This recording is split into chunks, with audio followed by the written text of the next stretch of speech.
This is weird. This is weird because I do use my hands a lot to talk, but they're down here. So you don't get to see all my my shenanigans, my handigans.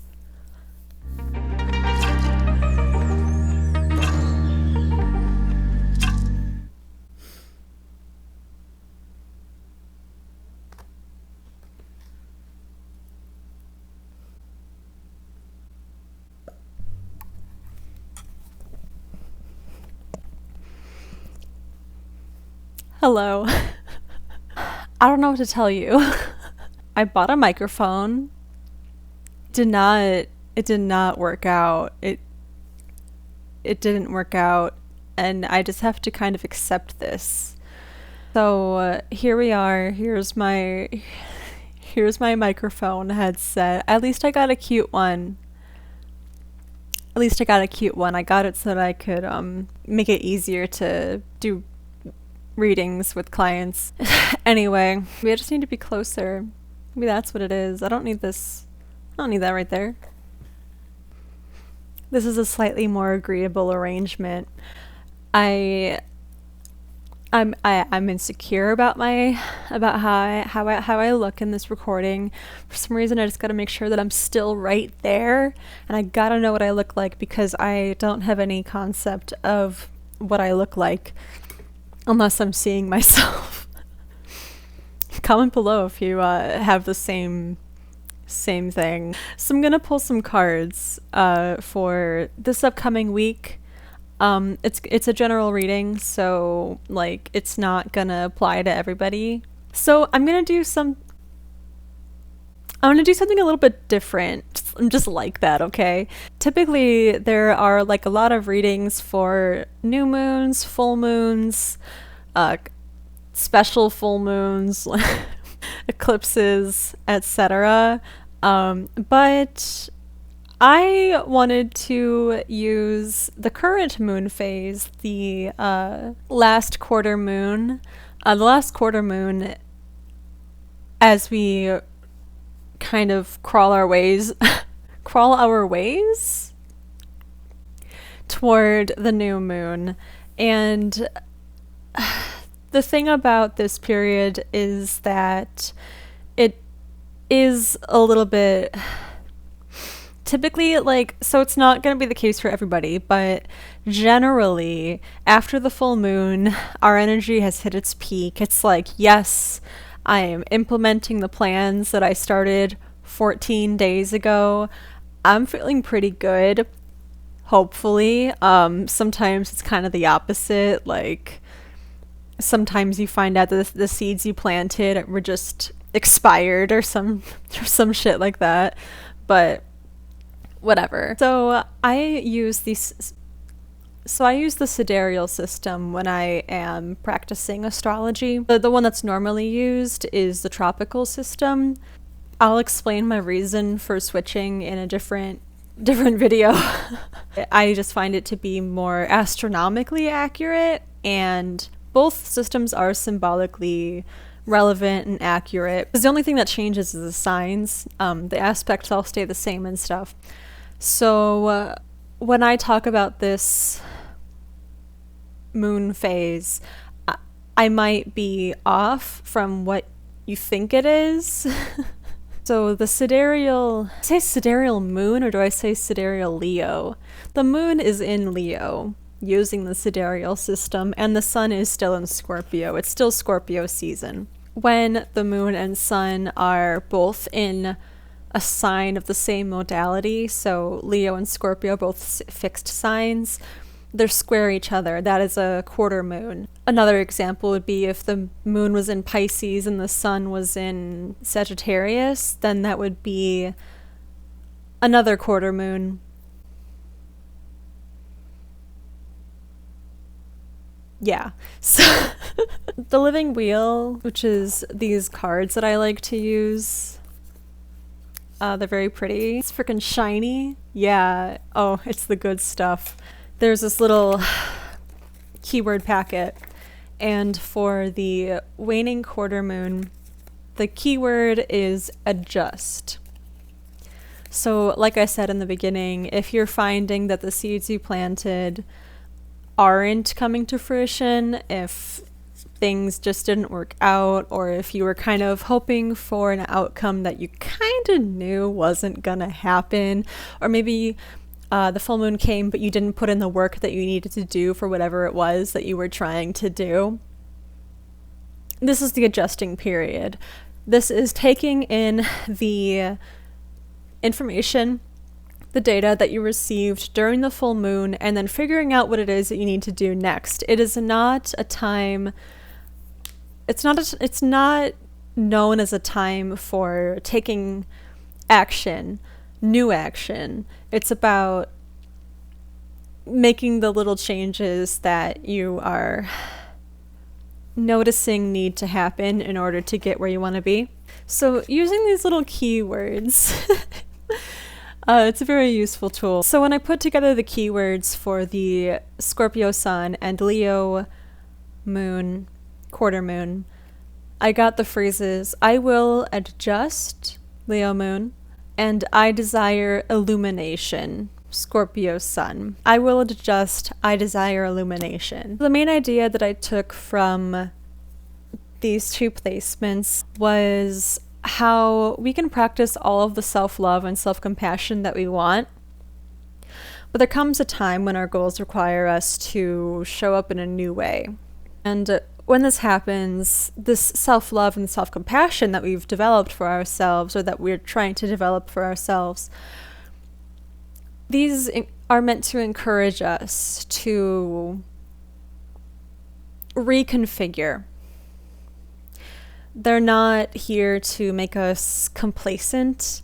I think that with the internet, there's just such a rapid shifting dialogue with all of these different ideas based on what different communities respond to different ideas. So like we have this idea of like commodified self-care, which was taken from radical self-care for activists, and now we're taking back self-care to decommodify it, stuff like that. Self-compassion can be like being kind to yourself all the time, regardless of the circumstances, regardless of your performance with school, work, how you're showing up in relationships, how you're achieving your goals. Self-compassion lets us still love and accept ourselves for who we are, regardless, right? But at the same time, these things like self-love and self-compassion can also warp into enabling ourselves to stagnate, confusing rest with stagnation is a big thing. And I think it's really important for us to recognize when we are being complacent and when we are pushing ourselves too hard, and when we know that we should actually rest and figure shit out. How are we going to move forward? So we start asking ourselves, like, what have I outgrown? What situations, what relationships, what mindsets, what goals, what no longer applies to me anymore? What feels like I'm just kind of like hanging on to a branch that's on its way, that's just snapping.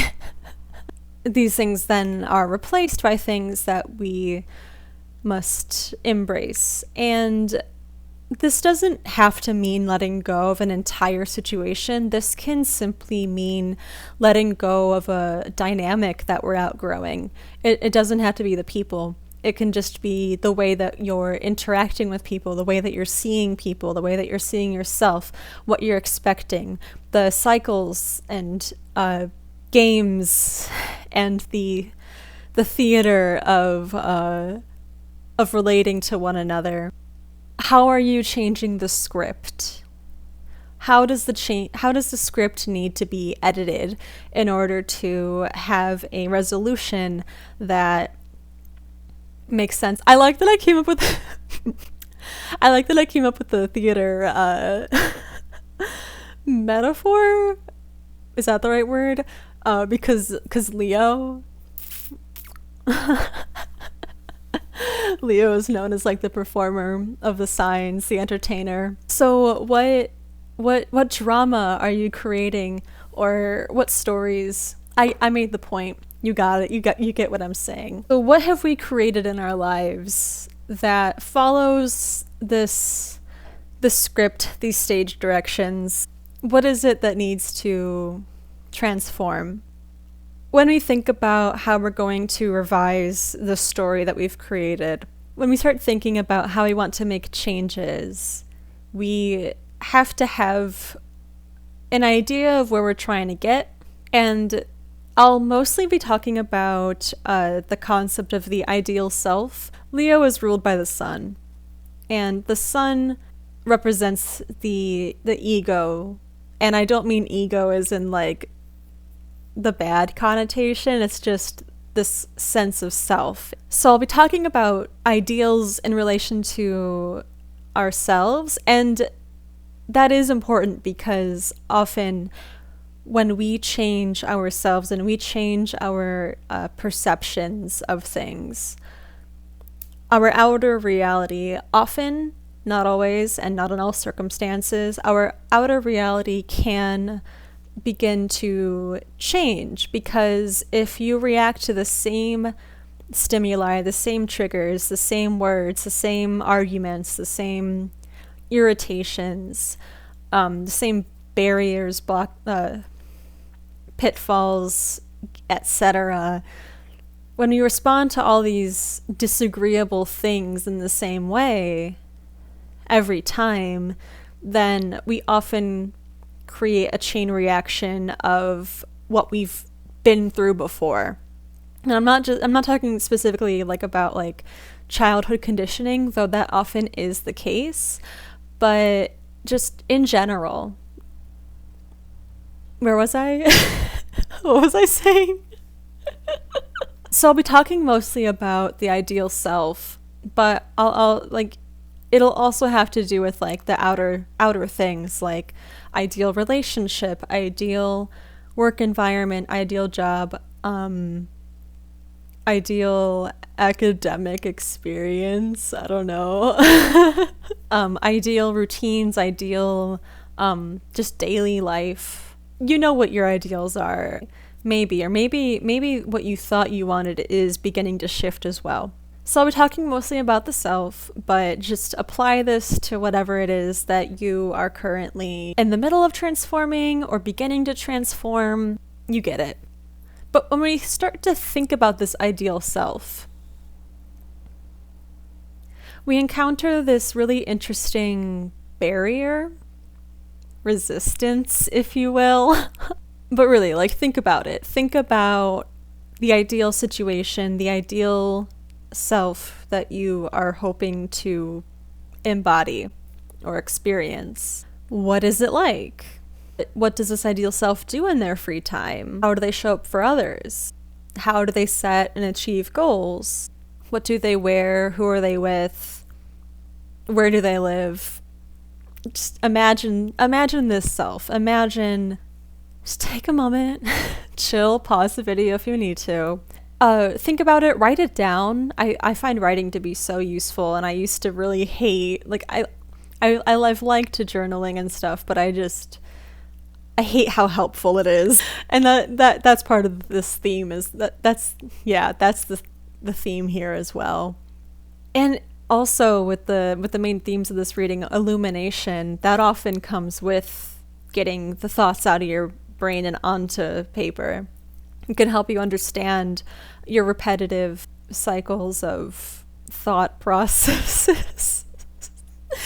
It can help you recognize what you think about most often, like what keeps coming up and why.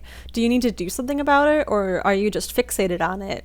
I'm reading this really great book that I won't shut up about. It's called White Bears and Other Unwanted Thoughts. Who's it by?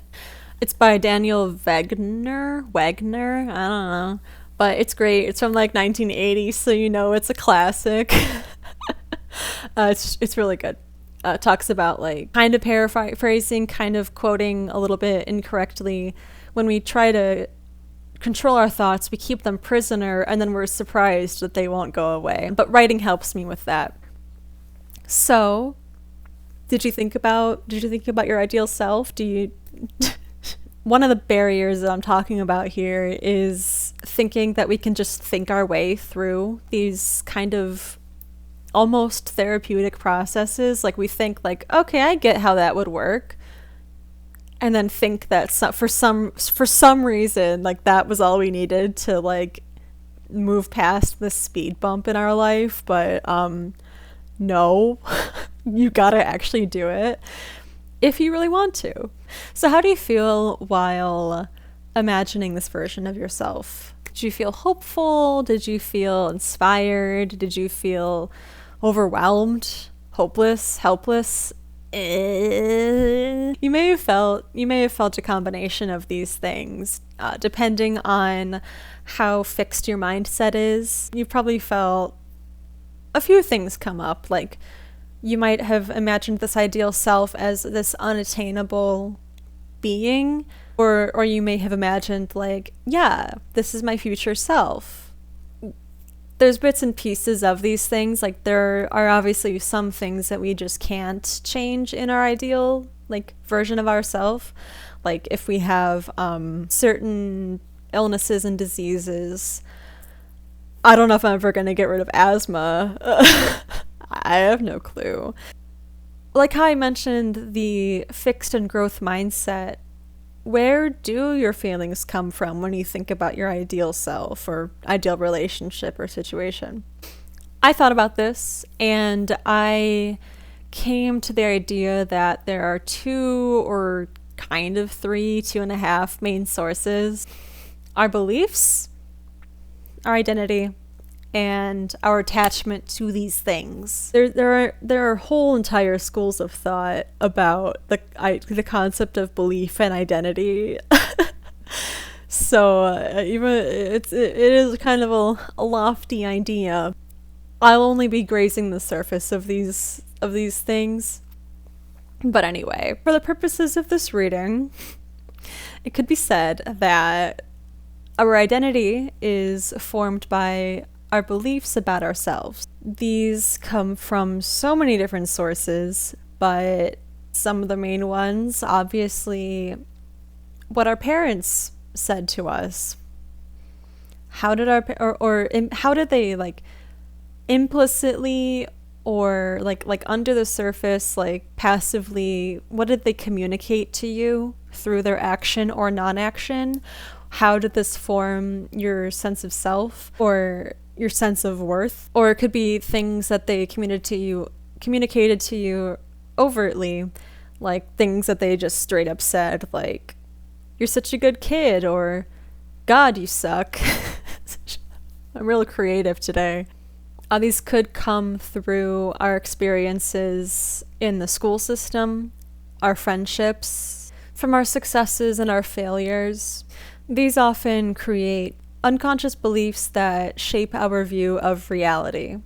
And not only of reality, but also just generally what is possible for ourselves, what is attainable, what is allowed. What am I allowed to go after? Like, what will I be shamed for? What will I be praised for? What seems like it only belongs to other people but not yourself? Why do these other people get to be successful, but why am I not able to experience that same success? Or maybe it's the other way around. Maybe you see people succeeding and you think, I'm going to be one of those people. Maybe you're in the middle. Most of us are in the middle. I think that is a broad statement. So I'm going to take it back. But anyway, many of our most pervasive and deep-rooted beliefs about ourselves stem from our early environment. And when we imagine our ideal self, even this ideal self is formed by our unconscious beliefs. How did our upbringing inform our view of ourselves or our capability or our potential? And like I was saying, the messaging that we receive as kids tells us what we can and cannot do, what we should or should not do, and what is respectful, what is shameful, etc. And when I say this, I don't mean that we just blindly accept all of the things that we're told. we can accept or reject a lot of the messages that we receive, like obviously, duh. But some of them were more strongly reinforced, and some of them kind of stick in the back of our mind even if we do reject them outright and we feel like we're rebelling against them. They could this messaging could still be influencing like the reasons why we procrastinate on certain things. I'm not talking about like ADHD procrastination, because that just is a fucking pain in itself, but like when there's something that you really, really, really want and you know what you got to do to get there, but you just can't bring yourself to do it, but you're able to do most other things.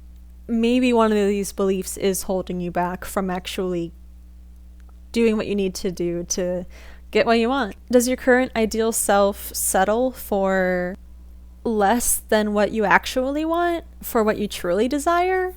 Back to the keyword for Scorpio Sun, I desire. Do you feel like your present now self is inadequate and never able to live up to what you imagine yourself to be? And obviously, like clearly I have to say that a lot of these barriers come from things like classism, racism, sexism, heteronormativity, xenophobia, everything else.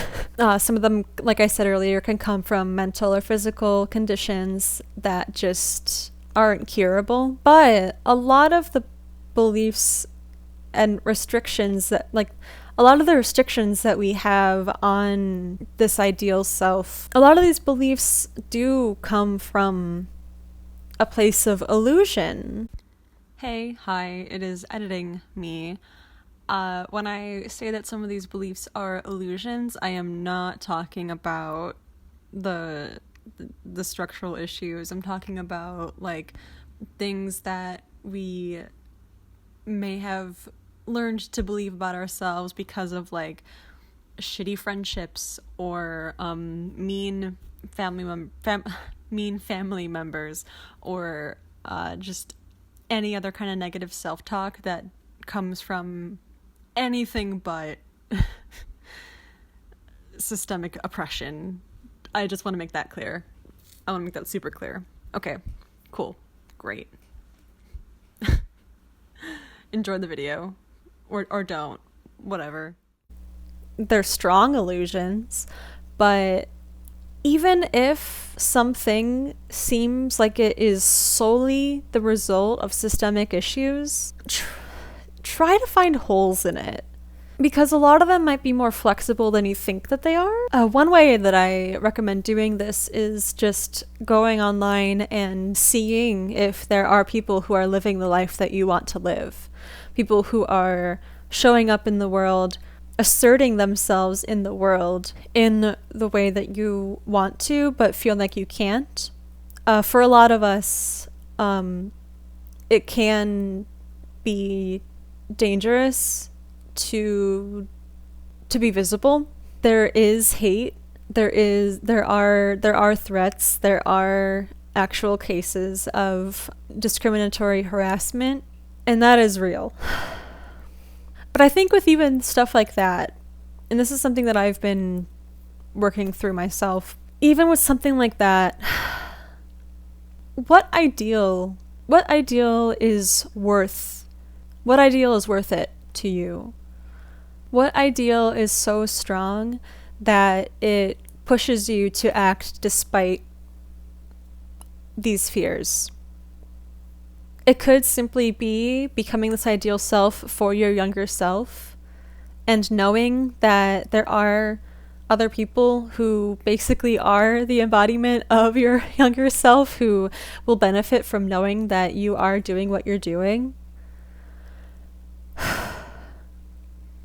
So keeping this in mind, keeping these real structural challenges and limitations in mind, in order to assert ourselves in the world and in our personal lives, we have to scrutinize the ideas, scrutinize the reasons why we think that we cannot be and do what we want to be and do. Asking, what can we do within the real barriers here? And again, like, this can be the systemic issues, but it could also simply be mindsets and beliefs from childhood. And honestly, those ones might be the best to work through first, because they might be easier. I don't know. I don't know your life. I don't know what you're like. You do what you feel is best for you. What can we do within the real barriers, and what can we do in spite of them? And how can we begin to pick apart and dismantle these beliefs that lead to self-sabotage, fixed mindsets, and just pure nihilism, however that's pronounced. And basically, if you can call that basically, that's what this time, from what I'm seeing, is about. It's a period of unveiling, peeling back the curtain, if you will, of our unconscious, and getting to the root of these limiting beliefs. Like I said in the beginning of this, the full moon shows us the accumulation. Is that the right word for this? I don't know. The full moon shows us how our little metaphorical crops are doing. Our flowers, whatever. And the way that I see this moon phase, the phase after the full moon, heading into the new moon, I see this as the reevaluation. What worked? What didn't work? What can I change to make it better next time? Or how can I grow even more? Or how can I change directions a little bit? It's at that full moon period, and it could be completely unrelated to the actual moon in the sky. It's just kind of like the cycle of our life in general. It's at that point when we are able to see how these beliefs are impacting our expression in the world. Are they benefiting us, or are they holding us back? I do want to say that no matter how far we are on our healing journey towards authenticity, genuine connection, and wholeness, and all that good stuff, we're always encountering this seemingly self-protective force that, when left unchecked, can become self-sabotaging. And I say it like that because fear does protect us. I was just before I started filming this, I was watching, I think Wisecrack do a video on Courage a Cowardly Dog, which was uploaded like recently, as at the time of recording this, and he was talking about how Courage a Cowardly Dog shows how fear helps us in many ways, a lot of them surprising. It was really good. I recommend watching it. Fear protects us when it tells us to carry pepper spray when we go places, but it holds us back when it tells us to just stay shut into your home, to never go out, to never talk to anybody, to not trust anybody. Everyone's a stranger danger. All of that. We miss out on love and connection and friendship, adventure. Our fear of failure tells us that we need to create a schedule, or study, or get our assignments in on time. But it holds us back when we think about the times in the past when we did procrastinate too long, and not even the rush of the 24 hours before something is due, not even that was able to really push us through and do it. Like, we start thinking about times like those, and then you just shut down, thinking that because I wasn't able to do this in the past in the way that I wanted to, then it's affecting me now, and I just shut down. Or a sense of inadequacy, to put it lightly, pushes us to learn and to improve in different ways, whether it's like personal things or if it's just a skill that you're trying to perfect. And it tells us to practice more. but it holds us back. And it tells us that we'll never amount to anything, and that there's always going to be someone better at doing this than you are or I am. I keep on switching between you or I when talking about this, but like I'm in the same boat. And so the sense of inadequacy causes us to miss out on our dreams. So you get where I'm coming from. These are only 3 examples of self-sabotage, or whatever number it is. I know it's probably obvious that I'm looking at my notes, but I don't care. I care a little bit. I care enough to say something about it, obviously, but I've just been filming long enough where I don't feel like repeating different sections of this. But everything I just described is only where self-sabotage begins, I guess, in a way. Oh, because these feelings are not the beliefs that I'm talking about. These feelings come from these beliefs, and they come from evidence throughout our lives that supports these beliefs, which then reinforce these feelings. It's kind of like long-term classical conditioning, maybe operant. Yeah, it's kind of like classical and operant conditioning over our lifetimes. These feelings are created about our beliefs about ourselves and of the world, about other people. For example, the fear of others comes from the belief that other people are dangerous. That these beliefs come from our experiences. But if you had not had that experience, how would you move differently in the world? And also, even for things that are just mundane, like keeping your place clean, this emotional attachment to the thing that we think that we cannot do, like with the assignments that I was talking about, or dishes like I'm going to tell you about right now. Think about how you would behave if you did not have this emotional attachment to the thing. So, personally, I love to cook, I think. I can't remember. It's been a long time. But yeah, executive dysfunction and being untreated and unmedicated for numerous things, for the majority of my life, has prevented me from cooking often.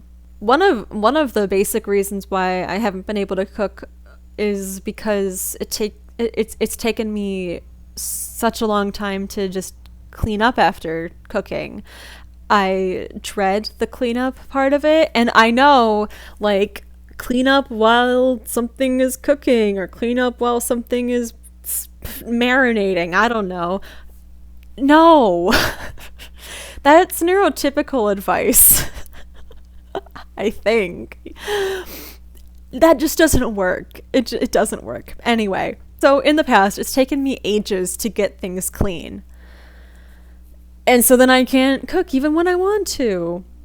It's a shitty cycle. It sucks. It's extremely disappointing. It makes me feel sad. It makes me feel frustrated, and it makes me feel hopeless and hungry. But so until now, like until kind of recently, whenever I'm motivated to clean or cook, I'm reminded of all the previous situations where I couldn't do that. And then for whatever goddamn reason, I think that, well, I couldn't do it in the past, so it's not really worth doing now. What? Why? Why do I think that? Like, it's so unhelpful. God. But it just happens. It is how learning works. And it sucks. But, like, what would I do if I didn't internalize all of this failure and hunger? And what if I didn't internalize this and attach myself to all these feelings around cooking and cleaning? What would I do if what would I do if I imagined each day as a new opportunity? Just a clean slate. What? Does that advice work for anybody? But, like, what if, though? What if? And God, I'll talk about this at another time too, but oh my God, with that self-compassion and self-love thing I was talking about in the very beginning of this, in a lot of the ADHD communities that I'm part of, there is obviously like rightful objection to a lot of the things that I've said in this video, and like stuff that I just made fun of, like cleaning while something is cooking or boiling, or like starting each day like a new slate, like, or drinking water and exercising to get rid of your depression. Like, that's just on repeat. We're just like, no, that's not how it works. But then again, like, if unchecked, if this self-protective and self-loving, self-compassionate, self-accepting thought process goes unchecked, then it becomes complacency. That was what I was trying to get at in the beginning of this video. So we reject and we rebel against this shitty advice, but then we end up rebelling against our own improvement. And I also, in these spaces, there is this push toward, like, you don't need to improve yourself, like, you don't have to constantly think about improving yourself, and that's true.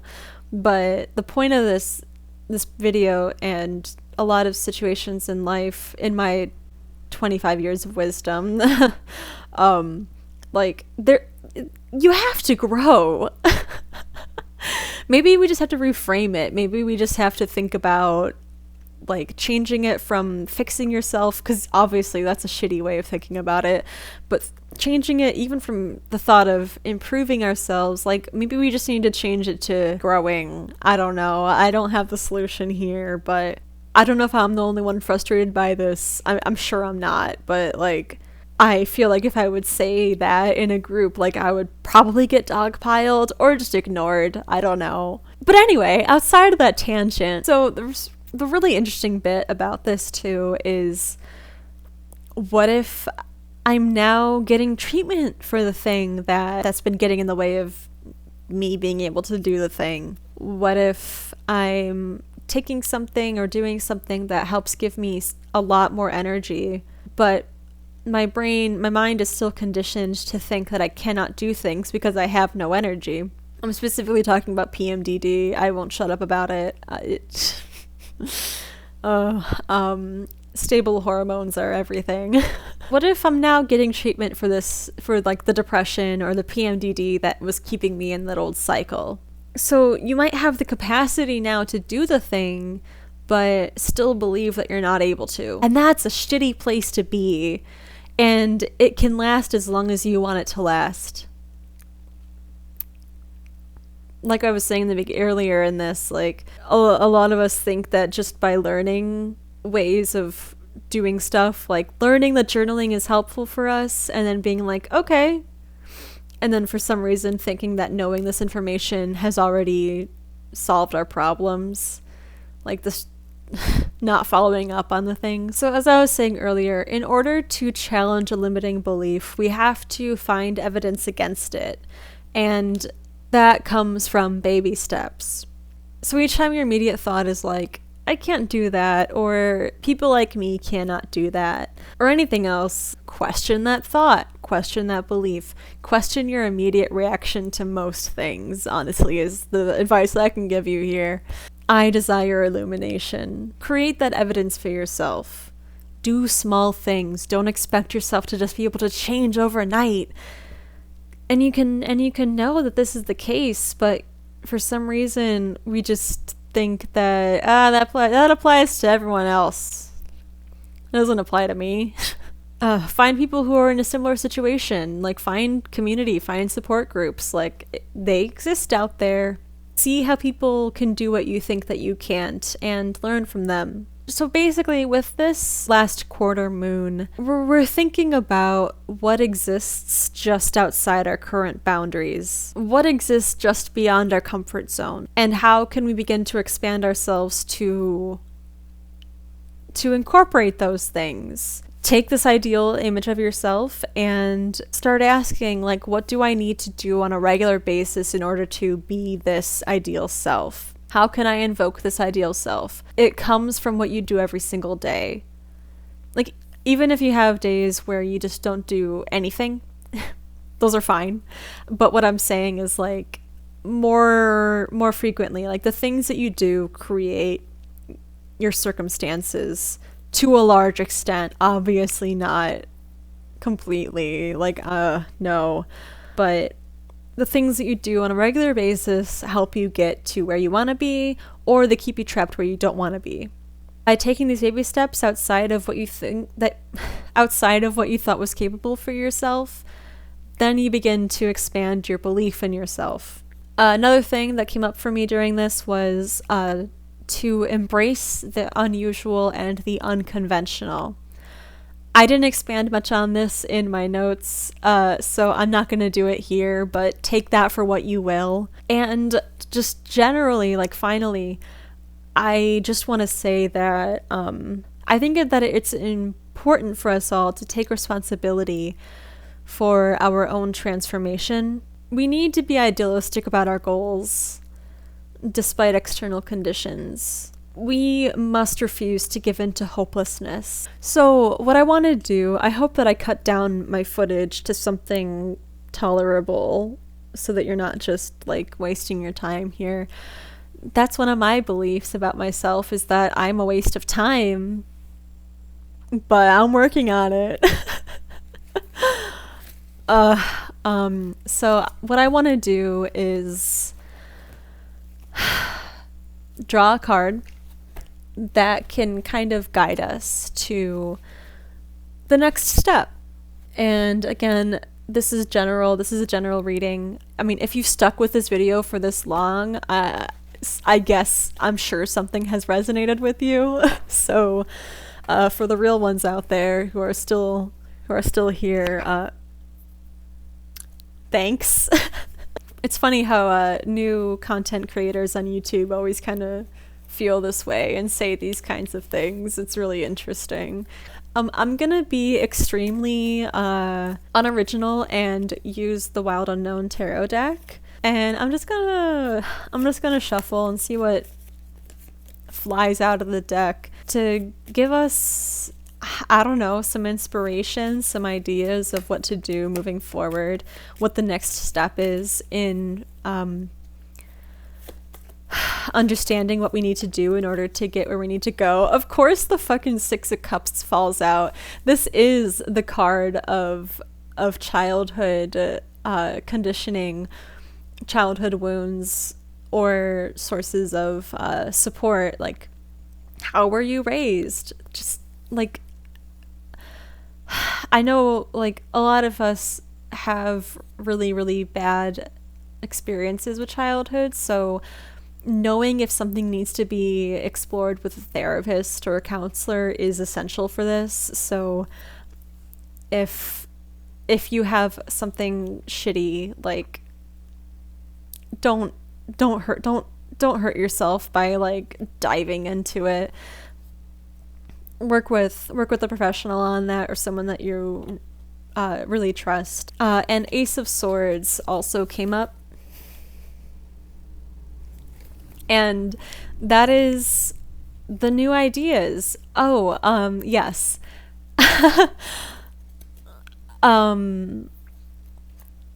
Affirmations.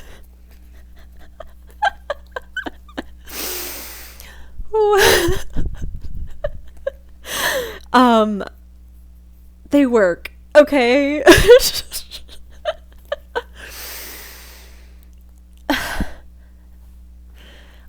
They work. Affirmations work. Fucking, oh my god. It feels cheesy. It feels, the phrases feel cliche. It just feels uncomfortable. You feel like you're not being yourself, because you're not. You're invoking another part of yourself. You're adding to your beliefs. You're adding to your thoughts. God. I have a lot to say about about accepting things okay, so when I say the unusual and unconventional, I think I mean specifically for ourselves. So things that we think are like stupid and pointless and dumb and boring or unhelpful or cheesy, doing those things, like, why not? Like, why not just fucking try it? Like, why not just experiment a little bit? It's helpful. Like, you don't have to take it seriously. You don't have to make you don't have to find or create or write, like, you don't need affirmations that are unrelated to you and your goals. I know, like, lists of affirmations or like subliminal message videos, self-hypnosis videos that have affirmations like God. Like, you don't have to take on other people's affirmations, but just knowing what it is that you need to believe in order to get where you want to get is useful. And again, I recommend writing, or if you're not into writing, like just talking to yourself like I am right now.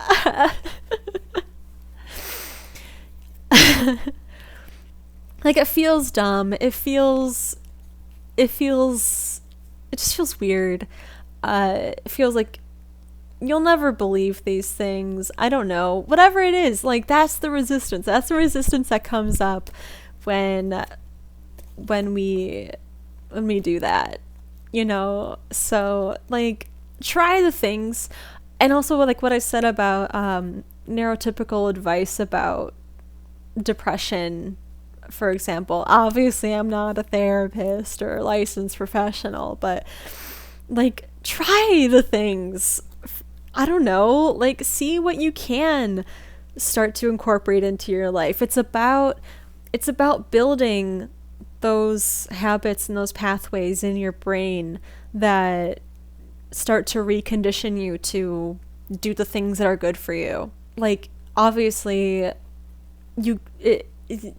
like, just going from doing very little to exercising every day, drinking tons of water, eating healthy, whatever, having affirmations. Most of us are not gonna just flip a switch and get there, but, like, that's also kind of the fixed mindset there. That's the wanting to, like, if this solution isn't gonna immediately fix this, I'm not gonna do it. It's that belief. Like, if this solution isn't going to immediately change things for me, then what's the fucking point? That's the limiting belief there. And in order to get anywhere, you gotta get past that. You just do. I'm absolutely, like, I'm so fired up about this because this is absolutely, like, my past self that I'm thinking about here. Like, oh God. The Mother of Pentacles is down at the bottom. Do not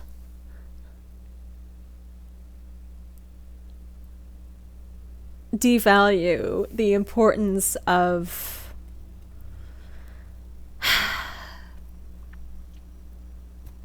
stability, routine. I really wish that I had more ways of interpreting her, but, like, in this context, oh duh, what am I saying? Reparenting yourself.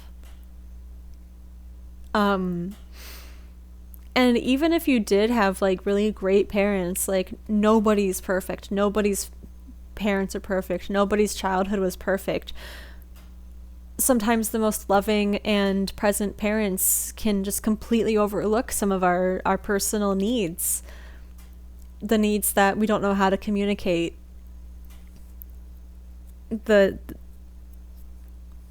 So reparenting yourself, understanding what kind of parenting styles that you grew up with, both parents or one parent or no parents, That all matters. Like, we don't just grow up and suddenly become detached from where we came from. Like, there is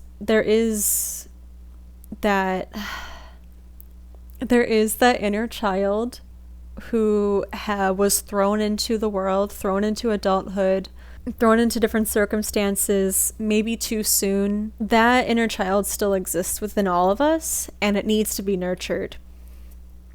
It needs to be nurtured. It needs to be given what it wasn't.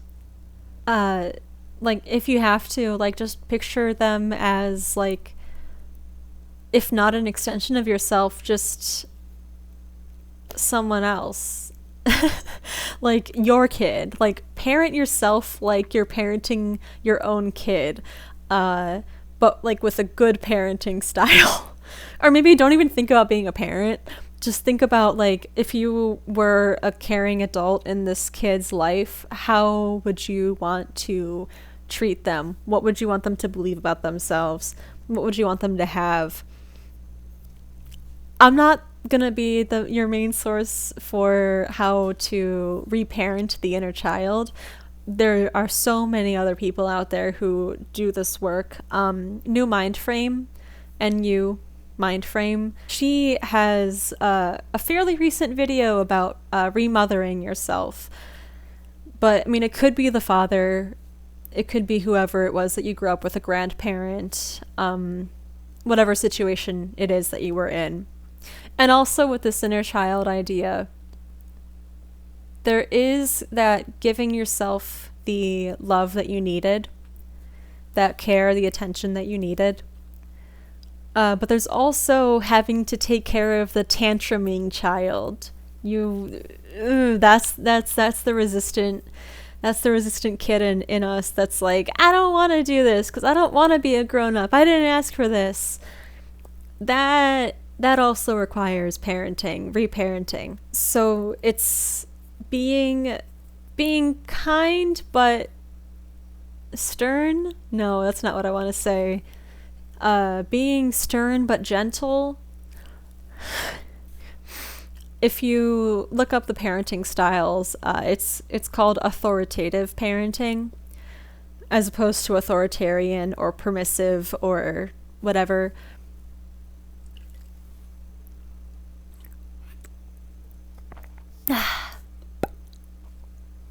Write letters to yourself. Write letters to yourself. Write down, like, if you are just sitting there trapped in your mind, thinking about everything at once, or thinking about one thing and not being able to think about anything else, write it down. I was talking to somebody about this during one of my sessions, but it's also something that I've been doing a bit more with myself as well, where I wrote down a question like, why am I not able to write this essay? Why is it not happening? And then and I started answering the question, but I was writing down every thought that was surfacing to the front of my mind, everything that was on the tip of my tongue. I wrote that down without questioning any of it. I wrote down, like, all the reasons why I'm such a terrible person, all this negative self-talk, all this self-hatred, all of it was just pouring out. It was great. It was awesome. One of the interesting things that came from it was seeing how the perspective shifted. I would switch between, like, I am this way or you are this way. I don't know. It was usually like I would start off saying like I am or I'm not or whatever, and then it would shift at one point to like someone else berating me. So like don't even think about what I'm saying here when you're doing it. Like, just let it flow how it needs to flow. Write down whatever comes to mind without questioning it, without censoring it, without changing it or anything. And then once you've let all the steam out, once you're out of gas, once there's nothing else that feels like it's pressing at the borders of your mind, like, take that paper. I don't even know if you should reread it. Like, do what you feel is best, but take that paper and just fucking tear it up, scribble all over it, do whatever. Like, listen to what your body wants to do. Follow the motions that your arm is telling you to do. It's kind of like automatic. Is it like automatic writing? It's just communicating with your unconscious. Get it all out, and then just rip it to shreds, rip it into tiny, tiny pieces. And I recommend using a colorful pen. I don't have the specific one next to me right now, but it is that superior pens to all pens, the G2 pens. The purple one, the non-metallic, this is a metallic pink. The non-metallic purple one is great because if you get water on it, it just dissipates. So don't write important notes with that. But I recommend using something that will easily be washed away by water. But it doesn't matter if it is or isn't. Place all those pieces of paper in water and then let it soak for as long as you feel like it needs to soak. Just let it do that. Let it cleanse those thoughts, the negative self-talk. And I'm noticing that I'm saying that it's negative self-talk, but that was what it was for me. I don't know what's going to come up for you, but you get what I'm saying. That's it. That's what I got for you. I hope this was helpful. Oh yeah, like, subscribe, share this to someone you think needs to hear it. Thank you for watching or listening. Yeah. I have astrology readings available right now. If you go to thecosmiceye.co, thecosmiceye.co, there is a tab at the top and also like a link somewhere that says book a reading, and you can sign up for that reading. They're usually about 90 minutes long. The prices are admittedly pretty low, but like being friends with a bunch of college kids, being a college kid myself, and it being a pandemic right now and a financial crisis, like things need to be accessible. Who would have thought? The times that I have available are like sessions that begin at 1 p.m., 2 p.m., or 3 p.m. Central Standard Time. But like if you need a time outside of that works better for you, like we can try to arrange something. But just like if you're interested in an astrology reading, go ahead, sign up. Follow me on Instagram at SybilNix_. I have a page on Facebook too, SybilNix. Thanks for sticking around. Have a good day or night, whatever it is. I'll figure out an intro and an outro at some point. Bye.